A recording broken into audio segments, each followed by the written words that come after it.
Did you know that for centuries, like for huge stretches of history, neither Christianity nor Islam really valued tolerance as, a core virtue?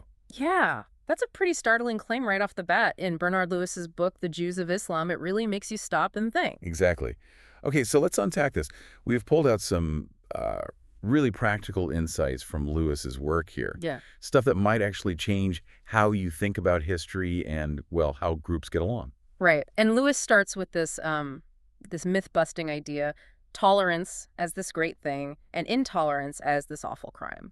Those are pretty modern ideas. Modern. How so? Well, he argues they really came out of the Enlightenment. If you look back, say, medieval times, rulers weren't focused on tolerance. They thought they had the universal truth. Ah, okay. So difference wasn't just inconvenient, it was seen as dangerous. Spiritually dangerous, yeah. Yeah? Not just a social preference. The Yeah. priority wasn't tolerance, it was order based on what they saw as truth. Right. And Lewis puts it so starkly, tolerance is a new virtue, intolerance a new crime. So the takeaway for you listening is, maybe challenge the assumption that past societies thought like us, ethically speaking. They had different priorities. Exactly. Which leads to the question, how did different groups manage to coexist then without our modern idea of tolerance? Okay, so what was it really like for, say, Jewish people in medieval Islamic lands?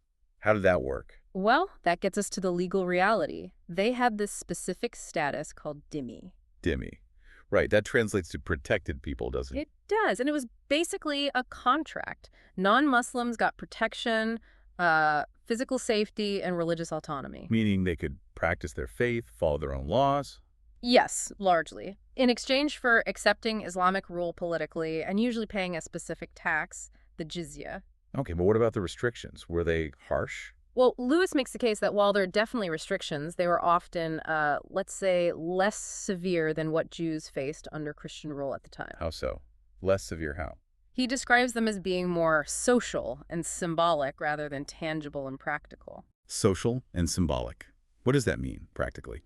Think limits on building new synagogues, maybe rules about clothing or not riding horses in certain areas, things that mark them as different, maintained a hierarchy. Okay, so it was discrimination. Oh, absolutely. Clear discrimination. But it was regulated. It defined the relationship, the social order. It wasn't, constant, unpredictable violence or expulsion, which could happen elsewhere. It allowed for coexistence, even if unequal. So this legal status shaped Jewish life for centuries. For centuries. It provided a kind of stability, a framework, even within its limitations. But here's maybe a way to think about this for today. Sometimes codified protection, even with discrimination, offered more predictability than situations with no rules at all. That's a complex thought, worth pondering. This is Mindful Moments, our YouTube channel. We offer AI book analysis, summaries, and critiques, aiming to inspire reflection and rational thought. All right, so we have this dhimmi status, this regulated coexistence. But let's tackle that idea of a golden age for Jews in Islamic lands. Was it really that simple? Yeah, Lewis pushes back hard against that simple narrative. It's way too rosy. So it wasn't golden. Not in a simple way. There were definitely times of great cultural and intellectual achievement, no doubt. But the relationship was always nuanced. It involved real autonomy, yes, but also very clear, legally mandated discrimination. So the rules weren't just about oppression. Not solely. They were about defining the relationship, distinguishing communities, maintaining that hierarchy we talked about. Coexistence, yes, but based firmly on inequality.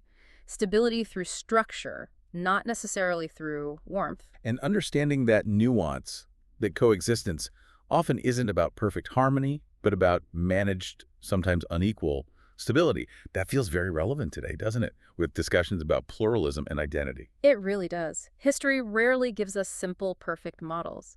Look, to really get the most out of this, you can start with our 5-minute viral moments clips, then dive into the full in-depth analysis. After that, check out the summary, and finally, the comprehensive critique. So here's a final thought to chew on, based on Lewis.